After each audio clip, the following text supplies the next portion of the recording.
बाल विकास विषय में अर्नोल्ड गैसेल परिपक्वता सिद्धांत जानेंगे। इससे पहले हम जीन पियाजे और एरिक एरिक्सन का सिद्धांत जान चुके हैं। अब हम अर्नोल्ड गैसेल का कौन सा परिपक्वता सिद्धांत, तो परिपक्वता सिद्धांत को जानने से पहले हम परिपक्वता और अधिगम में इन दोनों के बारे में जानेंगे और परिपक्वता और अधिगम में अंतर जानेंगे और परिपक्वता पर जिन्होंने जितने भी रिसर्च या शोध किए हैं उन सब के बारे में जानेंगे। उसके बाद हम अर्नोल्ड गैसेल का परिपक्वता का सिद्धांत जानेंगे। तो सबसे पहले हम क्या जाने, परिपक्वता और अधिगम इन मैच्योरेशन एंड लर्निंग। जैसे वंशानुक्रम और वातावरण दोनों आपस में क्या है, एक दूसरे के यानी दोनों ही जरूरी है, यानी वंशानुक्रम तक और वातावरण की तरह परिपक्वता और अधिगम भी एक दूसरे से क्या है, संबंधित है। ये दोनों कारक भी प्रतिमानों को महत्वपूर्ण ढंग से प्रभावित करते हैं। परिपक्वता और अधिगम के अभाव में बालक का सामान्य विकास संभव नहीं है। परिपक्वता और अधिगम में कौन सा कारक अधिक महत्वपूर्ण है, ये अभी क्या है, एक विवादास्पद विषय है। जैसे कि वंशानुक्रम और वातावरण में दोनों ही चीज जरूरी है बच्चे के विकास के लिए, ठीक वैसे ही परिपक्वता और अधिगम भी क्या है, दोनों ही जरूरी है। अर्नोल्ड गैसेल ने सर्वप्रथम बाल विकास के क्षेत्र में परिपक्वता शब्द का उपयोग किया।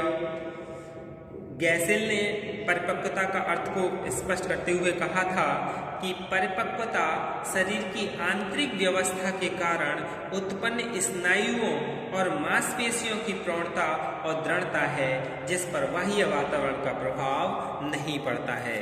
यानी परिपक्वता क्या है, इंटरनली है और इस पर क्या है, बाह्य कारकों का कोई प्रभाव नहीं पड़ता है।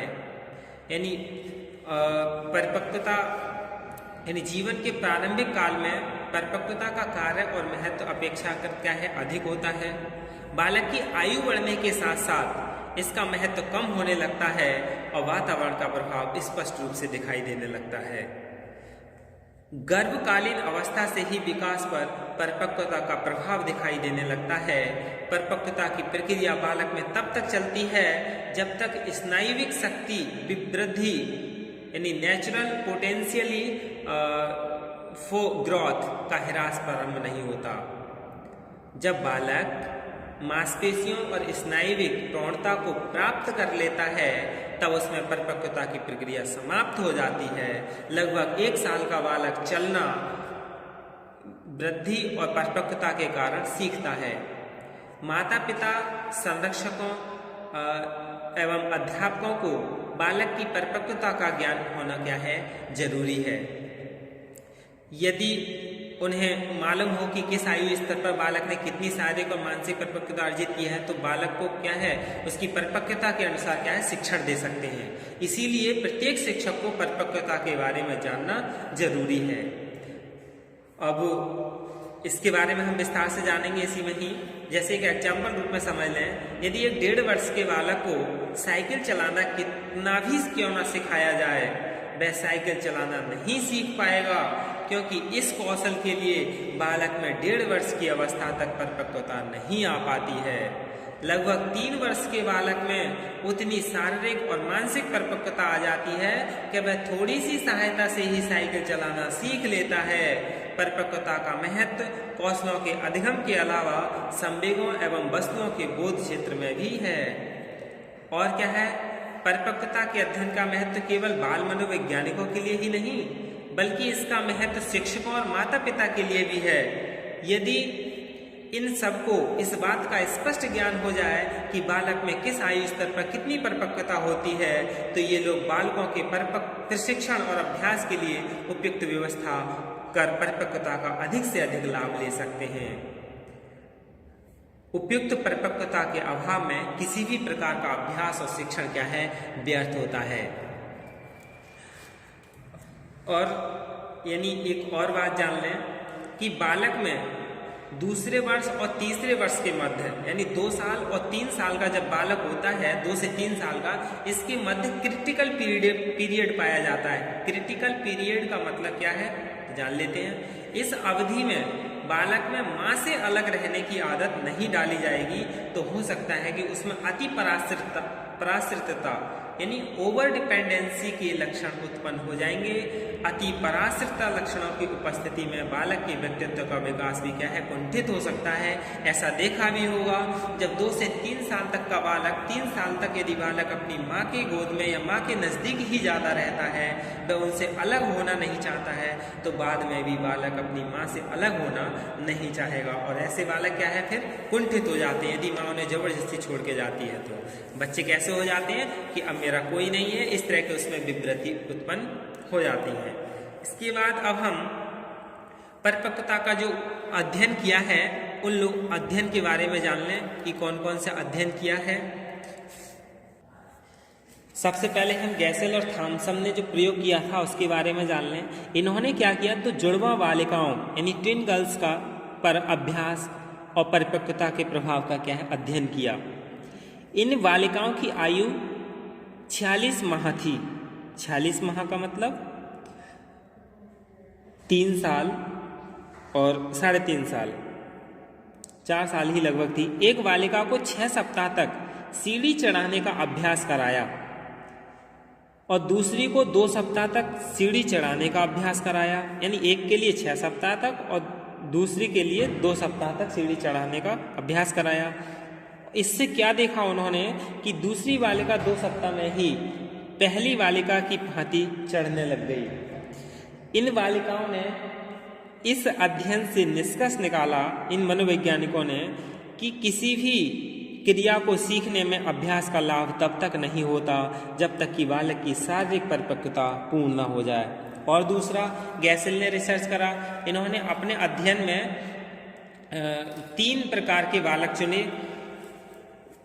इनके अध्ययन में यानी पहले प्रकार के बालक 10 सप्ताह के थे, दूसरे 20 सप्ताह के और तीसरे 30 सप्ताह की आयु के थे। 3 प्रकार के चुने, 10 सप्ताह, 20 सप्ताह, 30 सप्ताह के बालक।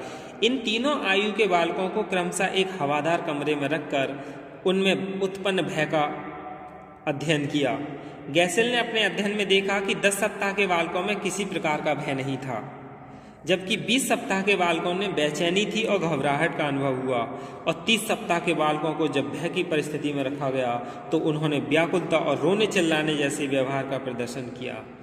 इस अध्ययन से क्या निष्कर्ष निकाला गैसेल ने कि शारीरिक और मानसिक परिपक्वता के बढ़ने के साथ साथ संवेगों का विकास होता है। दूसरा हिलगार्ड ने करा था। हिलगार्ड ने क्या करा था, यानी परिपक्वता के प्रभाव का अध्ययन किया था। इनके अध्ययन में बालकों के 2 समूह थे। प्रत्येक समूह में क्या है 10 बालक थे। पहले समूह को 12 सप्ताह तक अभ्यास कराया और दूसरे समूह को 12 सप्ताह तक कोई अभ्यास नहीं कराया गया तथा 12 सप्ताह बाद केवल 4 दिन का अभ्यास कराया गया। इन बालकों को सीढ़ी चढ़ने, कागज काटने और बटन लगाने जैसी क्रियाओं का अभ्यास कराया था। दोनों समूह के बालकों की मानसिक योग्यताएं क्या है समान थी, उम्र भी समान थी। फिर भी 13वें सप्ताह में दोनों समूहों में समान शुद्धता के साथ अभ्यास कराई गई क्रियाओं की पुनरावृत्ति की। इस अध्ययन से हिलगार्ड ने निष्कर्ष निकाला कि उपयुक्त परिपक्वता के अभाव में अभ्यास व्यर्थ है। यानी दोनों समूह बराबर आयु के थे और फिर बाद में 4 दिन का शिक्षण दिया गया तो सब बराबर काम करने लगे और एक ग्रुप के लिए ज़्यादा दिन अभ्यास कराया। दूसरा, गुडैनफ ने भी ऐसा ही अभ्यास किया था। उन्होंने क्या किया था, 10 वर्ष की अंधी तथा बहरी बालिका के संवेगों का अध्ययन चित्र विधि से किया, यानी फोटोग्राफिक मेथड से।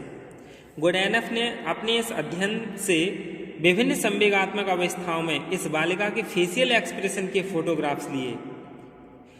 उसने इस फोटोग्राफ्स की तुलना सामान्य बालकों के फोटोग्राफ से करके देखा कि इस अंधी और बहरी बालिका ने भय, क्रोध, प्रेम, घृणा तथा प्रसन्नता आदि संवेगों का उसी प्रकार से प्रदर्शन या अभिव्यक्ति की जैसे कि सामान्य 10 वर्ष के बालक करते हैं। इस बालिका के संवेगों के विकास पर वातावरण का प्रभाव इसलिए नहीं पड़ा क्योंकि यह बालिका जन्म से अंधी थी।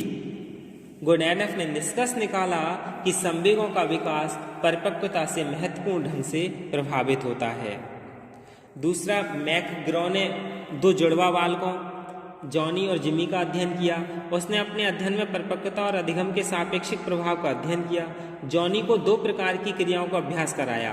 पहले प्रकार की क्रियाएं जातिगत थीं, जैसे रेंगना, घुटना, बल चलना, घुटने के बल चलना, खड़े होना, बैठना, चिल्लाना। और दूसरे प्रकार की अभिव्यक्ति में क्रियाएं थी, जैसे संदूकों को क्रम से लगाना, कूदना, झूलना आदि। जॉनी को इन 2 प्रकार की क्रियाओं का प्रतिदिन अभ्यास कराया जाता था। जिमी को एक पर्दे के पीछे रखा जाता था। प्रशिक्षण के बाद दोनों जुड़वा बालकों के कार्यों की तुलना की गई। तुलना में देखा गया कि जो चलना, रेंगना, घुटने के बल चलना कार्यों में तो दोनों जुड़वा बालकों की क्रियाएं समान थी, लेकिन व्यक्तिगत कार्यों में जॉनी जिमी से श्रेष्ठ था। इससे क्या निष्कर्ष निकला कि अभ्यास का प्रभाव केवल व्यक्तिगत क्रियाओं पर ही पड़ता है, जातिगत क्रियाओं पर नहीं, यानी जो जन्मजात होती हैं उन पर नहीं। इस अध्ययन से निष्कर्ष निकला कि परिपक्वता के अभाव में अभ्यास का कोई लाभ नहीं है। इसके बाद हम परिपक्वता और अधिगम की परिभाषा जान लें, यानी परिपक्वता और अधिगम में अंतर जान लें। परिपक्वता के कारण व्यवहार परिवर्तन प्राकृतिक और स्वाभाविक होते हैं, जबकि सीखने के लिए व्यक्ति को कई तरह की क्रियाएं करनी पड़ती हैं। परिपक्वता के कारण व्यवहार में परिवर्तन प्रजातीय होते हैं, जबकि सीखने के कारण व्यवहार में परिवर्तन केवल उसी व्यक्ति में होते हैं जो सीखता है। परिपक्वता के लिए अभ्यास जरूरी नहीं है, जबकि सीखने के लिए क्या है, अभ्यास जरूरी है।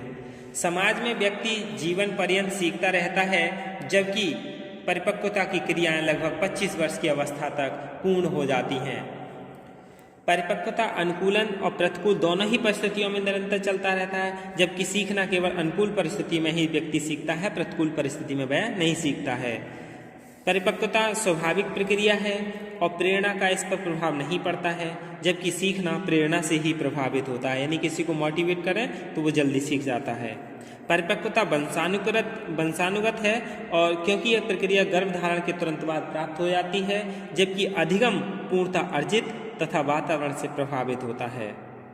बालक के सीखने का संबंध उसके विभिन्न अंगों की क्रियाओं और बालक के अनुभवों से होता है, जबकि परिपक्वता का संबंध बालक की प्रौढ़ता, उसके विभिन्न अंगों की संरचना एवं शक्ति आदि से होता है।